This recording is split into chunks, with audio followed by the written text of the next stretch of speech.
le Flash Info. Bonjour à tous. À la une, le passage éclair de Bernard Cazeneuve dans la Manche. Le nouveau ministre de l'Intérieur est arrivé en début d'après-midi. Il a commencé sa visite à Presqu'île Habitat pour présenter le projet de construction d'une caserne de gendarmerie à la Glacerie. Il s'est ensuite rendu dans le quartier des Provinces pour rencontrer des habitants et tenir une conférence de presse. À 17h, il est attendu à Saint-Lô pour visiter le service départemental d'incendie et de secours. Il terminera sa journée avec les élus locaux pour une table ronde. Et c'est la première fois justement que l'ancien député-maire de Cherbourg revient dans son fief en tant que ministre de l'Intérieur. Pour AGFM, Sarah vous a demandé ce que vous pensiez de sa prise de fonction. Faut attendre ce que ça va donner, mais ça n'y aura pas d'amélioration au niveau de la justice.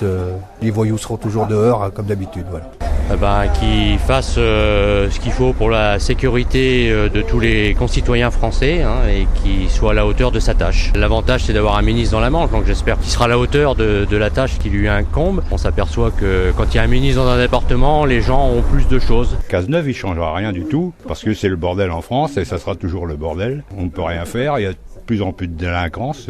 C'est vrai que Bernard Cazeneuve peut apporter un plus à la Manche, mais attention, qui aime bien châtie bien. Si quelquefois il déçoit, la Manche pourrait être quelquefois rancunière. Bernard Cazeneuve va donc devoir faire ses preuves. Bonne nouvelle pour Cherbourg. Dans 4 ans, 1000 emplois seront créés avec l'arrivée d'une nouvelle usine. Hier, dans le cadre de la convention Tétis des énergies marines renouvelables, le groupe des CNS a signé un accord avec Alderney Renewable Energy pour la création d'une première ferme hydrolienne commerciale de 300 MW au Rat-Blanchard. Et c'est DCNS qui va construire les 150 turbines pour le site. Pour ce faire, une nouvelle usine dédiée à la fabrication d'hydroliennes va spécialement voir le jour en 2017-2018 sur le port de Cherbourg. Et 1000 emplois devraient être créés. L'objectif pour le groupe est de produire 50 hydroliennes par an.